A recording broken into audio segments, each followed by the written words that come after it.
हाँ तो बच्चों, पिछले टर्न पे मैं कहा था कि मैं आज संधारित्र के बारे में बताऊंगा।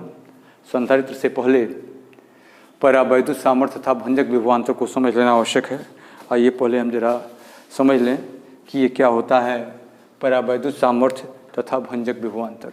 जब किसी कोई परावैद्युत पदार्थ है, मान लीजिए ये जो है परावैद्युत पदार्थ, जब किसी परावैद्युत पदार्थ को किसी वैद्युत क्षेत्र में रखते हैं, मान लीजिए वैद्युत क्षेत्र की दिशा इधर से इधर की तरफ है, यह वैद्युत क्षेत्र ई है। वैद्युत क्षेत्र में रखेंगे तो वैद्युत क्षेत्र में रखते ही इस पर इस दिशा में है, इसका मतलब धन आवेश इधर होंगे, ऋण आवेश इधर होंगे, धन आवेश इधर होंगे, तो यहाँ पर ऋण आवेश डेवलप हो जाएगा और इधर जो है धन आवेश डेवलप होगा। ये इसको तो होता क्या है, वैद्युत क्षेत्र की तीव्रता बढ़ाते जाएं या वैद्युत क्षेत्र की तीव्रता बढ़ाएंगे तो इन दोनों इस धन आवेश पर इधर की तरफ बल लगेगा और ऋण आवेश पर इधर की तरफ बल लगेगा, तो ये तनाव की अवस्था में आ जाएंगे, ये तनित अवस्था में आ जाएंगे और एक स्थिति ऐसी होगी कि वैद्युत क्षेत्र का मान बढ़ाने पर यह जो है इसके इलेक्ट्रॉन इससे बाहर निकल जाएंगे। अर्थात एयर में भी, वायु में भी वैद्युत धारा का प्रवाह संभव है। यदि मान लीजिए कि ये समांतर प्लेट संधारित्र की दो प्लेटें होती या पृथ्वी से भू संपर्कित होती, यह ऋण आवेशित प्लेट होती, ये धन आवेशित प्लेट होती, ये धन आवेशित प्लेट होती और यहाँ से ऐसे है, तो यहाँ से ऋण आवेश जब आते तो यह परावैद्युत पदार्थ पर लगाया गया वह अधिकतम वैद्युत क्षेत्र जहाँ पर वैद्युत भंजन स्टार्ट होता है, वैद्युत भंजन अर्थात इसमें से इलेक्ट्रॉन निकलने लगते हैं, इलेक्ट्रॉन निकल करके वायु में प्रवाहित होने लगते हैं, तो वह कहलाता है परावैद्युत सामर्थ्य। तो परावैद्युत सामर्थ्य वैद्युत क्षेत्र का वह मान होता है जिसको लगाए जाने पर परावैद्युत पदार्थ वैद्युत भंजन की स्टेट में आ जाता है। इलेक्ट्रिक ब्रेकडाउन, वैद्युत भंजन को बोलते हैं इलेक्ट्रिक ब्रेकडाउन। अगर यह किसी समांतर प्लेट संधारित्र की प्लेटों के बीच में रखा गया है और इलेक्ट्रिक ब्रेकडाउन हो गया तो ये इलेक्ट्रॉन इस पर से जाने लगेंगे और वैद्युत धारा का प्रवाह इधर से इधर की तरफ होने लगेगा, तब यह अपना कार्य पूरा नहीं करेगा। और ये तो हो गया परावैद्युत सामर्थ्य भंजक विभवांतर। इन दोनों प्लेटों के बीच का या परावैद्युत पदार्थ के दोनों तलों के बीच का परावैद्युत या भंजन की स्थिति में जो परावैद्युत के प्लेटों के बीच का विभवांतर होता है वही क्या कहलाता है, भंजक विभवांतर। भंजन की स्थिति कहें या भंजन की स्थिति ज्यों ही आने वाली हो उस दशा में जो परावैद्युत की प्लेटों के बीच का विभवांतर होता है वही भंजक विभवांतर कहलाता है। तो हम इसको परिभाषित कैसे करते हैं, आइए इसको लिखते हैं।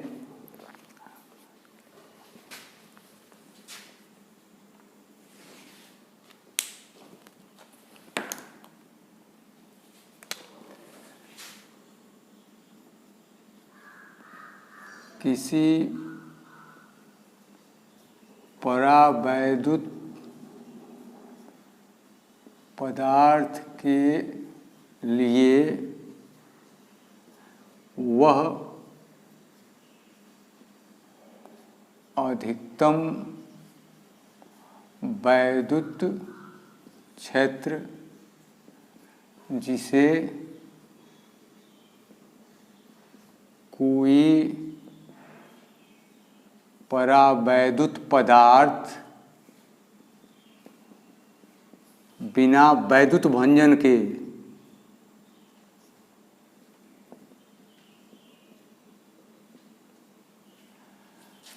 सहन कर सकता है,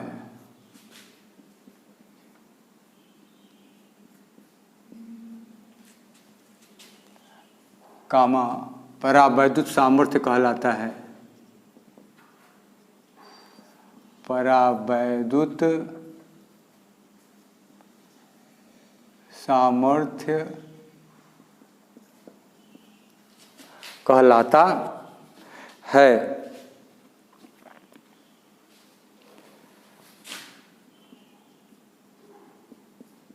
किसी संधारित्र की प्लेटों के बीच वह अधिकतम विभवांतर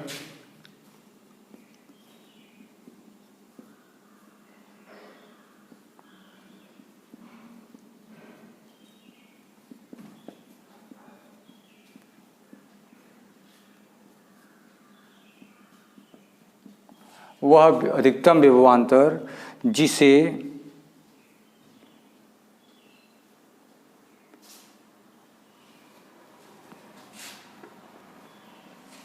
विभवांतर जिस पर प्लेटों के बीच रखे परावैद्युत पदार्थ में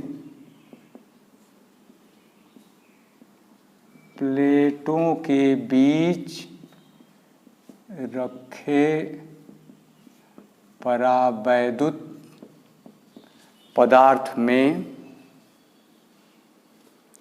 वैद्युत भंजन होने लगता है।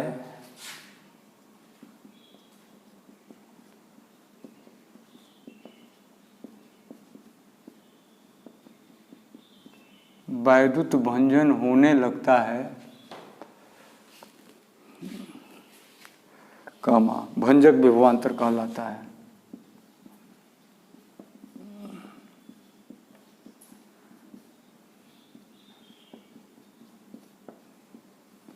ये देखिए, किसी संधारित्र के प्लेटों के बीच वह अधिकतम विभवांतर जिस पर प्लेटों के बीच रखे परावैद्युत पदार्थ में वैद्युत भंजन या तो होने लगता है, लिखिए ये भी सही है, या वह पदार्थ वैद्युत भंजन की स्थिति में आ जाता है, वह क्या कहलाता है?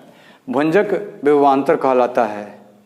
बीच में रखा, प्लेटों के बीच रखा परावैद्युत पदार्थ, प्लेटों के बीच, इसको हम लिख दें रखा परावैद्युत पदार्थ वैद्युत भंजन की स्थिति में आ जाता है। पदार्थ वैद्युत भंजन की स्थिति में आ जाता है कामा भंजक विभवांतर कहलाता है। ऐसे भी कर सकते हैं, नहीं तो विभवांतर का तो न्यूनतम मान होगा जिससे कि ये वो हो जाए, वैद्युत भंजन होने लगे, और अधिकतम किसी भी मान पर होने लगेगा तो वह अधिकतम विभवांतर जिस पर प्लेटों के बीच। ठीक है, तो ये रहा परावैद्युत सामर्थ्य तथा भंजक विभवांतर। अब आइए हम देखते हैं संधारित्र का सिद्धांत एवं धारिता।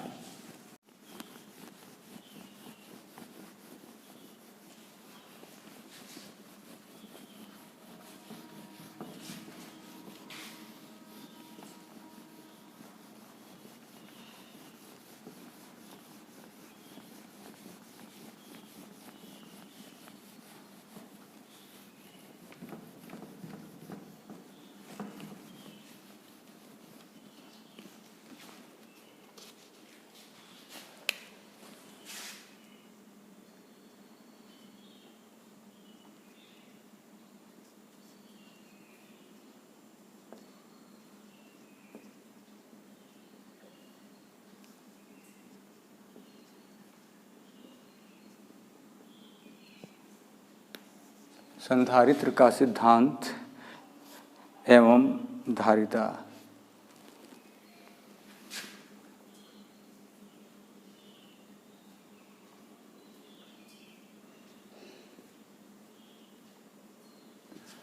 Principle and capacitance of a capacitor.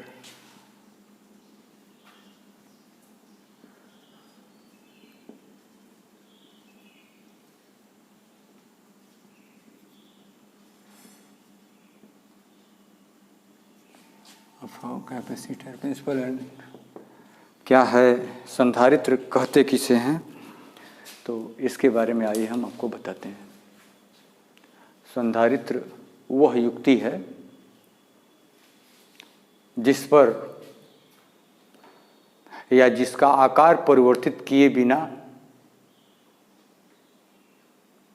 आवेश की पर्याप्त मात्रा उस पर संचित किया जा सकता है।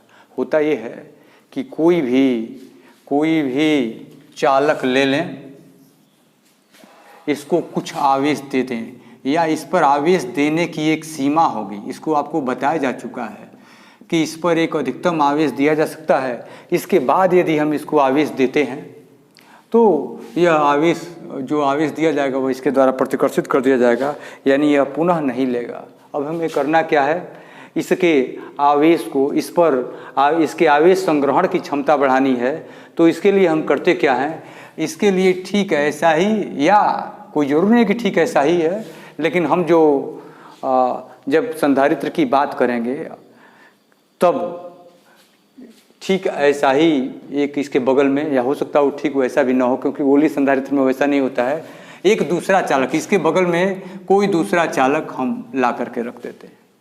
बगल में दूसरा चालक रखने से क्या होगा, बगल में दूसरा चालक रखने से ये होगा कि यहाँ पे धन आवेश है इसके नज़दीक, ये दोनों नज़दीक हैं, तो इसके धन आवेश के प्रेरण के कारण यहाँ पर इसके इस सिरे पर नेगेटिव चार्ज उत्पन्न हो जाएंगे। चूँकि यह चालक पदार्थ है, नेगेटिव सारे इधर चले आए इलेक्ट्रॉन, तो इसका यह सिरा कैसा हो जाएगा, पॉजिटिव हो जाएगा। तो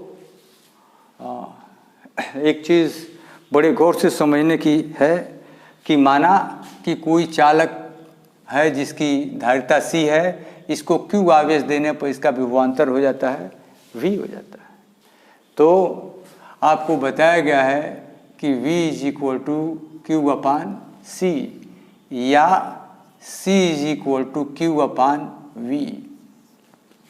या संधारित्र की धारिता तथा विभवांतर में संबंध है कि विभव भी, यदि इसका विभव कम हो जाए किसी तरीके से तो इसकी धारिता क्या हो जाएगी, बढ़ जाएगी। यदि इस संधारित्र का, यदि यह चालक, इस चालक का विभव कम कर दें किसी तरीके से तो इसकी धारिता बढ़ जाएगी। आइए हम देखते हैं। तो इस चालक के नज़दीक में दूसरा चालक रखने पर यहाँ पर ऋण आवेश आ गए, यहाँ पे धन आवेश, जितने ऋण आवेश इधर होंगे उतने ही धन आवेश इधर होंगे। अब क्या होता है, पहले तो इसका विभव मान लीजिए कुछ था या V था। अब क्या होगा, ये ऋण आवेश इसके करीब में है, इसलिए इन ऋण आवेश के कारण इस बिंदु पर कुछ, इन ऋण आवेश के कारण यहाँ पर कुछ विभव माइनस मान लीजिए V' हो गया। इसका अपना विभव था V और इसके कारण हो गया -V'। तो अब इस पर आवेश, इस पर आप देख रहे हैं कि इसका विभव थोड़ा सा कम हो गया। इस ऋण, ये ऑटोमेटिकली डेवलप हुए हैं या इंड्यूस्ड चार्जेस करते हैं, प्रेरित चार्ज हैं, इसके कारण थोड़ा सा कम हुआ। यहाँ पर ये आवेश इससे नज़दीक हैं, इसलिए इसके कारण ऋणात्मक विभव यहाँ पर अधिक होगा। यहाँ से यह दूर हैं, इसलिए इसके कारण यहाँ पर धनात्मक विभव कम होगा, क्योंकि V is proportional to 1/r। अगर ये समझ में नहीं आ रहा है तो आपको पता है कि V = 1/4πε0 Q/r। दूरी जब बढ़ती है तो विभवांतर कम होता है, तो यहाँ पर दूरी कम है तो इसके कारण ये V' की वैल्यू अधिक होगी, और अधिक होगी चूँकि ऋण लगा हुआ है, इसलिए इसके कारण विभवांतर ज़्यादा कम होगा। और ये धन आवेश है, तो धन आवेश के कारण मान लीजिए यहाँ पे धन विभव है और वो जो है V" है। तो मैं आपको बता दूं कि मॉड ऑफ V" ये धनात्मक होगा, is less than mod of V'। यानी यहाँ का इसका जो परिमाणात्मक मान होगा, इसके कारण यहाँ पर जो धनात्मक विभव होगा वो कम होगा, इसके कारण ऋणात्मक विभव, कुल मिलाकर के इसका विभव पहले से कम हो जाएगा। ये जो चालक है इसका विभव पहले से कम हो जाएगा, और जब चालक का विभव पहले से कम हो जाएगा तो क्या होगा, यहाँ पर इसकी धारिता बढ़ जाएगी। आप चाहते हैं कि इसका विभव और अधिक कम हो जाए, तो इसके लिए क्या किया जाता है, एक तार लेकर के और इसको पृथ्वी से भू संपर्कित कर दिया जाता है। भू संपर्कित करने पर क्या, ये पृथ्वी, तो इससे होता क्या है, इससे होता है कि पृथ्वी से इलेक्ट्रॉन निकल करके और यहाँ पर इसको न्यूट्रलाइज कर देते हैं, सारे एक पृथ्वी से इलेक्ट्रॉन आकर के इस सारे के सारे धनावेश को, जब ये सारा का सारा धनावेश यहाँ से गायब हो जाता है तो ये चीज़ गायब हो जाती है। अब v माइनस वी प्राइम, इसका विभव और भी ज़्यादा कम हो जाता है तो इसकी धारिता क्या हो जाती है, बढ़ जाती है। तो यही संधारित्र का सिद्धांत है कि किसी चालक प्लेट के निकट या किसी चालक के निकट कोई दूसरा चालक रख देने पर उसका विभव कम हो जाता है, या किसी चालक के निकट कोई भूसंपर्की चालक रख देने पर उसका विभव कम हो जाता है, जिससे उसके आवेश संग्रहण की क्षमता बढ़ जाती है। तो इसकी धारिता बढ़ जाती है, आवेश संग्रहण की क्षमता बढ़ जाती है, धारिता बढ़ जाती है, फिर इसको आवेश दिया जा सकता है। क्यों? क्योंकि इसका विभव कम हो चुका है। तो यही है, इसी को हमको लिखना है। तो इसको मैं लिखता हूँ, ये तो मैं बता चुका हूँ।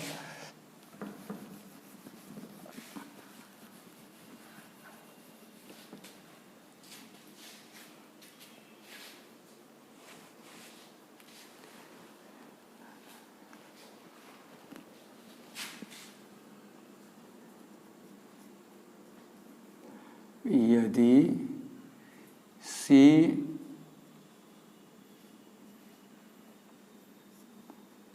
धारिता के किसी चालक को Q आवेश देने पर उसका विभव V हो जाए तो V is equal to Q upon C, या C is equal to Q upon C is equal to Q upon V, Q upon V। अब हमको क्या करना है, V को कम करना है। तो इसका सिद्धांत ही यही होता है।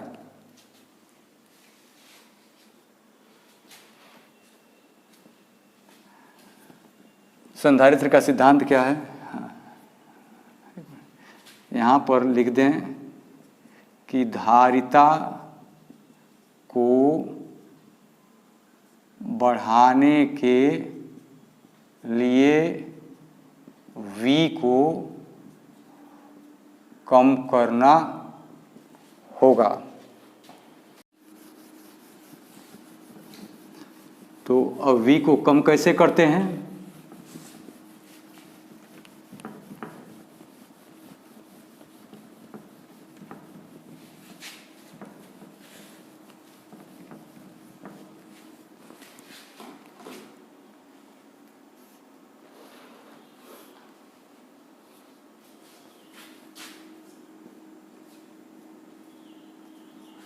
किसी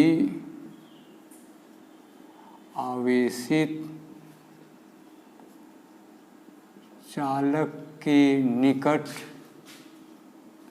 यदि कोई दूसरा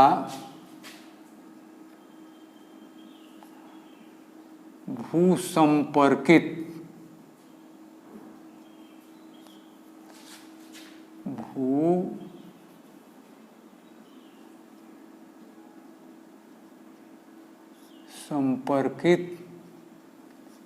चालक रख दिया जाए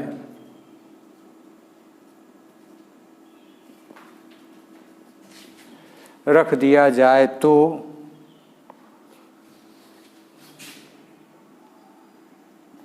वह आवेशित चालक के विभव को आवेशित चालक के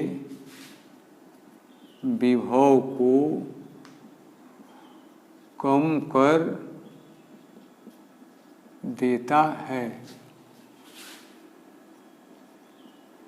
सूत्र C is equal to Q upon V से स्पष्ट है कि विभव कम होने पर उसकी धारिता बढ़ जाएगी, अर्थात आवेश संग्रह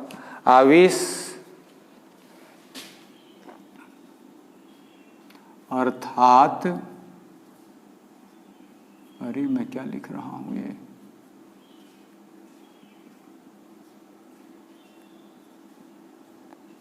आवेश संग्रहण की क्षमता बढ़ जाएगी। यही संधारित्र का सिद्धांत है। यही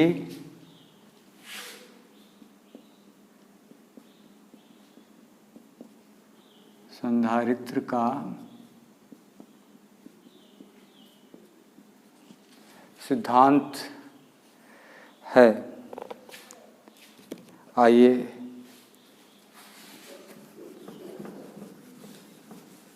धारिता के बारे में पढ़ें। संधारित्र की धारिता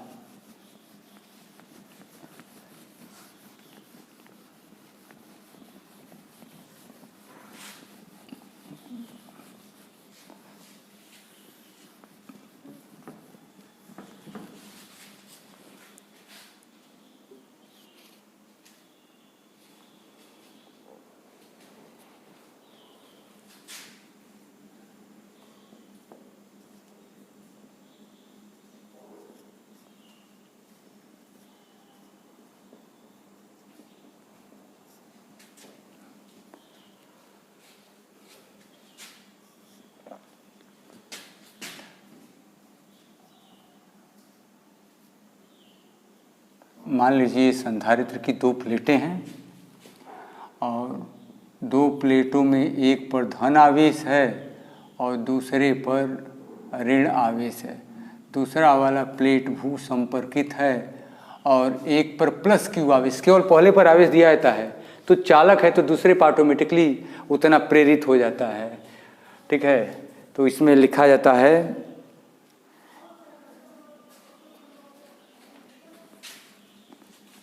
इस पर माइनस क्यू प्रेरित हो जाएगा यदि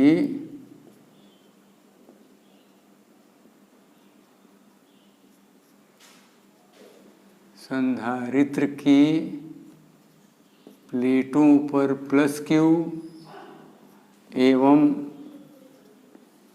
माइनस क्यू आवेश हों तथा उनके बीच का विभवांतर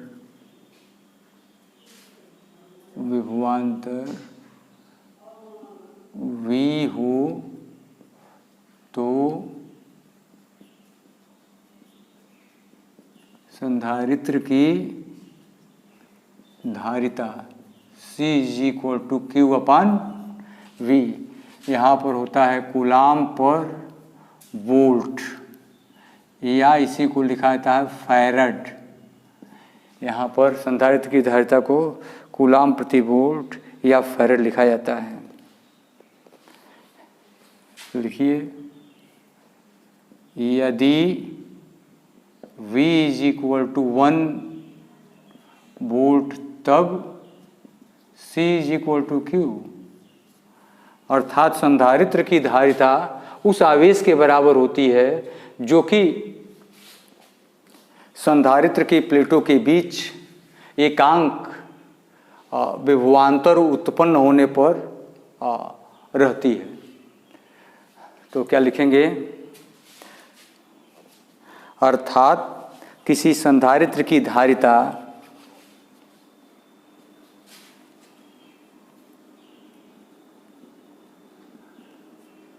किसी संधारित्र की धारिता आवेश की उस मात्रा के बराबर होती है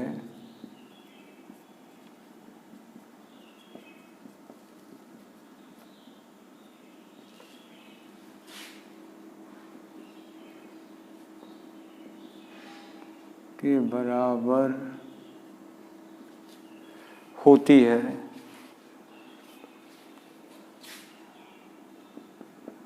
जो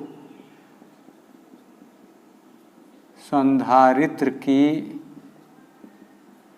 प्लेटों को देने पर उन प्लेटों, जो संधारित्र की प्लेटों या प्लेट भी लिख सकते हैं, जो संधारित्र की प्लेट किसी एक पर देंगे तो दूसरे पर हो ही जाएगा। तो संधारित्र की प्लेट को देने पर या संधारित्र की प्लेटों को देने पर उन प्लेटों के बीच एकांक विभवांतर उत्पन्न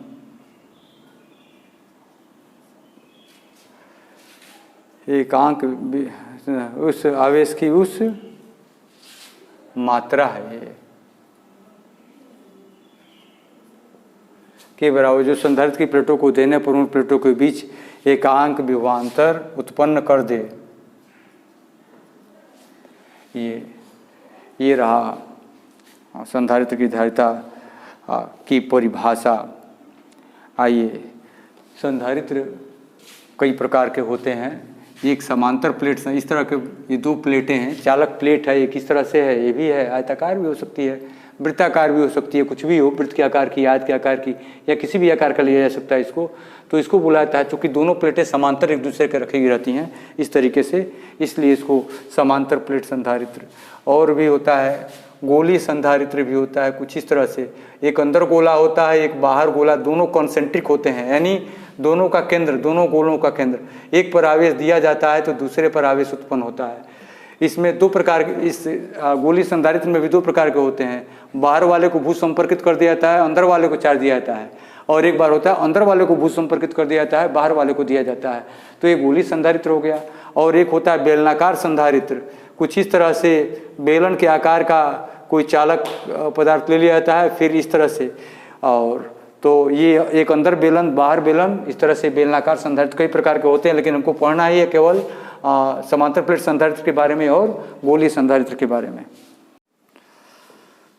हाँ, तो आइए देखते हैं ये समांतर प्लेट संधारित्र की धारिता के लिए व्यंजक। अभी मैंने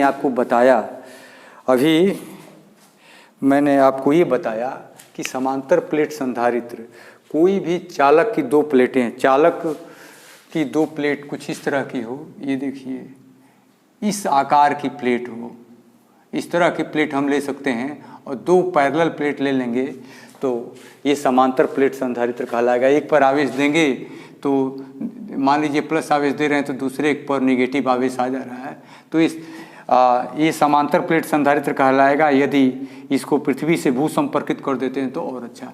यहाँ पर बनाने के लिए, यहाँ पर जो संधारित्र की प्लेटों को यदि हम बनाएंगे तो हम केवल ऐसे बनाएंगे, मान लिया कि यह प्लेट x है, यह प्लेट y है, इसका एरिया a है तो इसकी भी एरिया a है, इन दोनों के बीच की दूरी d है। तो इस प्लेट को बनाने के लिए हम केवल सिंबल, एक सिंगल लाइन का प्रयोग करेंगे, और यहाँ पर भी एक सिंगल लाइन का प्रयोग करेंगे। This is plate x and this is plate y, और इसको हम ले जा करके यहाँ से भू संपर्कित कर देंगे, पृथ्वी से जोड़ देंगे। पृथ्वी से जोड़ने का क्या फ़ायदा होता है अभी मैं बता रहा हूँ। फिलहाल इसको धन आवेश दिया गया है, और इस वाली प्लेट पर ऑटोमेटिकली ऋण आवेश प्रेरित हो जाएंगे। इन दोनों के बीच की दूरी बहुत कम होती है, यहाँ दिखाने के लिए ज़्यादा दिखाया गया है। और मान लीजिए कि इन दोनों प्लेटों के बीच में एक के परावैद्युतांक वाला परावैद्युत पदार्थ भरा हुआ है, तो यहाँ पर कुछ आप ऐसे मान सकते हैं कि इसके बीच में एक परावैद्युत पदार्थ भरा हुआ है, जिसका परावैद्युतांक कितना है कि ये है परावैद्युत पदार्थ, जिसका परावैद्युतांक k है। इन दोनों प्लेटों के बीच की दूरी, दोनों प्लेटों के बीच की दूरी को आप मान सकते हैं स्मॉल d है, और इसका प्लेटों का क्षेत्रफल, ये जो है प्लेटों का क्षेत्रफल है। तो करते क्या हैं, यहाँ पर प्लेटों का, दोनों प्लेटों के बीच की दूरी, दोनों प्लेटों के बीच की दूरी, इसको हम लिख देते हैं प्रत्येक प्लेट का क्षेत्रफल। यहाँ पर यह एरिया ए है तो यह एरिया, दोनों एक दूसरे के आमने सामने हैं। ऐसा नहीं कि इसका एरिया ए है इसका भी एरिया ए, तो ये थोड़ा ऊपर चला जाए, नो। यदि ये ऊपर चला जाए तो इन दोनों के बीच का जो कॉमन क्षेत्रफल होगा उसका क्षेत्रफल लिया जाता है। तो प्रत्येक प्लेट का क्षेत्रफल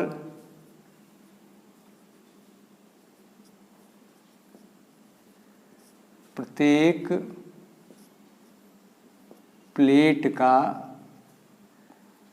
क्षेत्रफल, ये भी मैंने दिखाया कि ये पूरा क्षेत्रफल ये है, ये क्या है, ये है।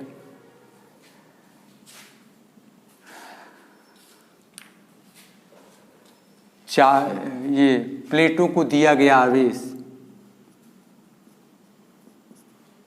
प्लेटों को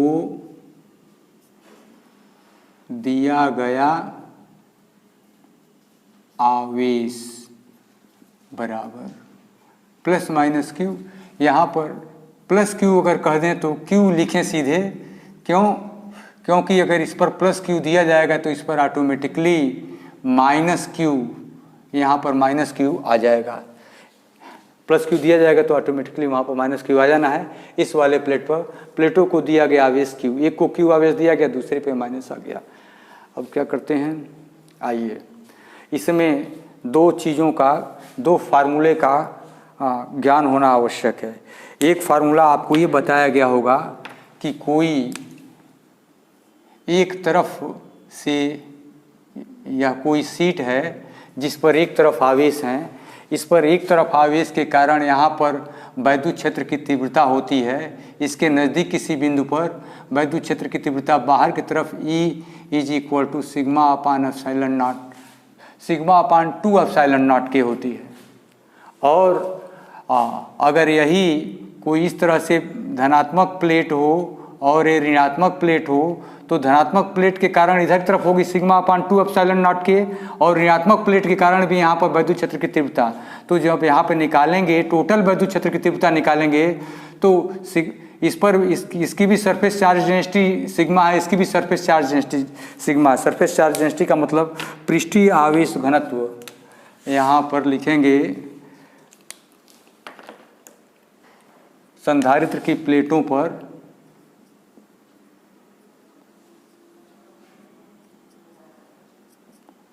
संधारित्र की प्लेट पर पृष्ठीय आवेश घनत्व, पृष्ठीय आवेश घनत्व बराबर सिग्मा। और आप जानते हैं कि सिग्मा इज इक्वल टू कितना होता है, sigma is equal to q upon A होता है। कभी कभी इस फार्मूले का भी यूज होगा। तो ये संधारित्र की एक धनात्मक प्लेट है, ये संधारित्र धनात्मक प्लेट के कारण यहाँ पर दोनों प्लेटों पर यहाँ पर दाहिनी तरफ आवेश होगा और इस प्लेट पर बाईं तरफ आवेश होगा। इधर आवेश नहीं होगा, इधर आवेश नहीं होगा। क्योंकि आपको निकाल करके पीछे के चैप्टर्स में निकाल करके दिखाया गया कि इधर वैद्युत क्षेत्र की तीव्रता शून्य होती है, इधर भी वैद्युत क्षेत्र की तीव्रता शून्य होती है। तो जहाँ वैद्युत क्षेत्र की तीव्रता शून्य होती है जिस साइड, उधर वैद्युत आवेश नहीं रहते हैं। अगर आपको जानकारी करनी है तो मैं इसको आपकी जानकारी के लिए जल्दी में बता देता हूँ कि देखिए ये दो प्लेटें हैं, यह धनात्मक आवेशित है और यह ऋणात्मक आवेशित है। ये अब इसके कारण धन आवेश के कारण यहाँ पर वैद्युत क्षेत्र की तीव्रता इधर की तरफ होगी, ऋण आवेश के कारण इधर की तरफ होगी, तो ये टोटल जीरो हो जाएगा। सिग्मा अपान एप्सिलॉन 0 2 के इधर, सिग्मा अपान एप्सिलॉन 0 2 के इधर जीरो। इसी तरह से इधर भी निकालेंगे तो उधर भी जीरो हो जाएगी। आइए देखते हैं इसके बीच में वैद्युत क्षेत्र की तीव्रता, इन प्लेटों के बीच में। यह तो वैसे बना दिया गया है, ये धनात्मक प्लेट है, ऋणात्मक प्लेट है, इसके बीच वैद्युत क्षेत्र की तीव्रता। इसके कारण सिग्मा अपान 2 एप्सिलॉन नॉट के, और इस ऋणात्मक आवेश के कारण भी सिग्मा अपान 2 एप्सिलॉन नॉट के। यहाँ पर जब जोड़ेंगे सिग्मा अपान 2 एप्सिलॉन नॉट के plus sigma upon 2 epsilon naught के, तो ये हो जाएगा सिग्मा अपान एप्सिलॉन नॉट के। दोनों वैद्युत क्षेत्र की तीव्रता यानी परावैद्युत पदार्थ में वैद्युत क्षेत्र की तीव्रता या प्लेटों के बीच वैद्युत क्षेत्र की तीव्रता। तो कैसे निकालेंगे, लिखा जाएगा संधारित्र की प्लेटों के मध्य संधारित्र की प्लेटों के मध्य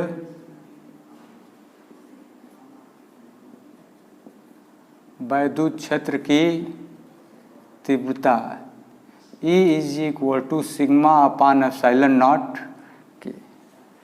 आप चाहें तो sigma is equal to q upon A भी लिख सकते हैं। तो ये लिख सकते हैं क्यू अपान एप्सिलॉन नॉट के ए। यहाँ पर E इज इक्वल टू हो जाएगा यहाँ पर जहाँ sigma is equal to q upon ए।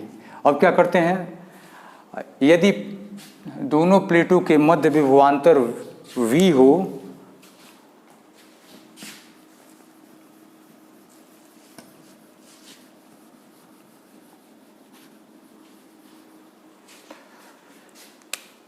यदि दोनों प्लेटों के मध्य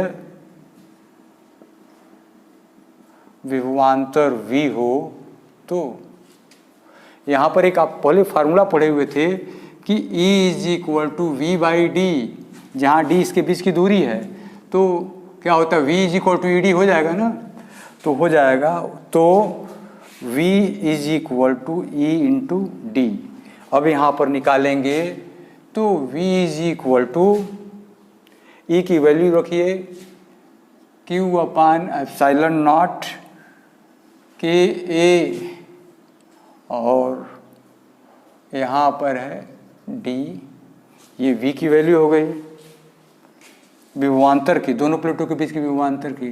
अतः इसको इक्वेशन 1 मान लीजिए।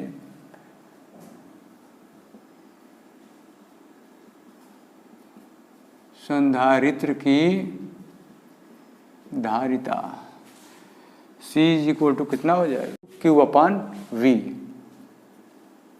नो QV ना, QV is equal to CV।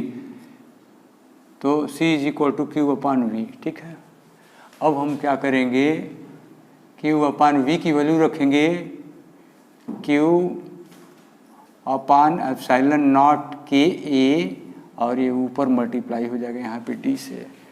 तो Q से Q कैंसिल आउट हो जाएगा, epsilon naught K A by D. C is equal to epsilon naught K A by D. इसको इक्वेशन नंबर सेकंड लिख सकते हैं। यदि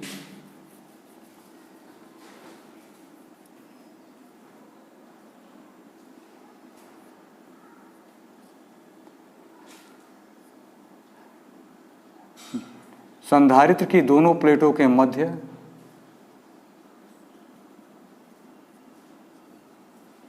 संधारित्र की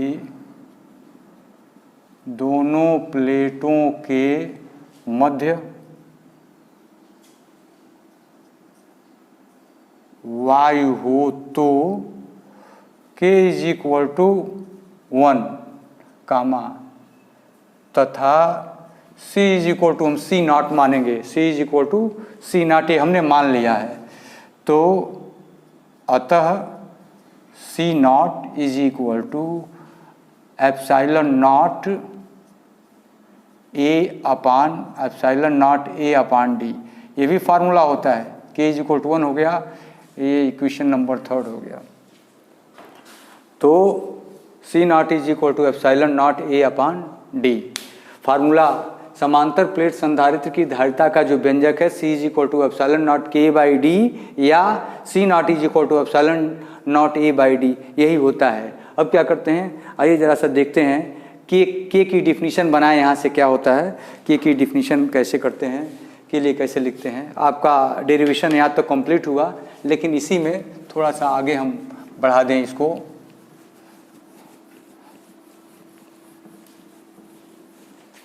सेकेंड अपॉन थर्ड इम्प्लाइज तो C अपॉन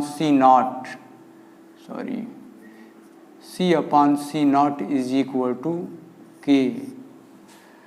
यह परावैद्युतांक है, माध्यम का परावैद्युतांक।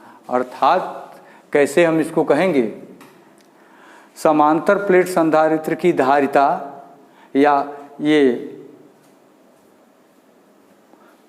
माध्यम का परावैद्युतांक जो है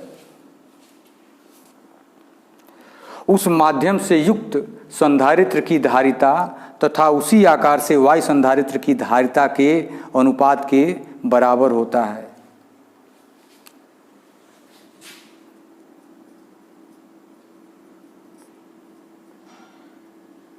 किसी माध्यम का परावैद्युतांक उस माध्यम से युक्त संधारित्र की धारिता तथा उसी आकार के वायु संधारित्र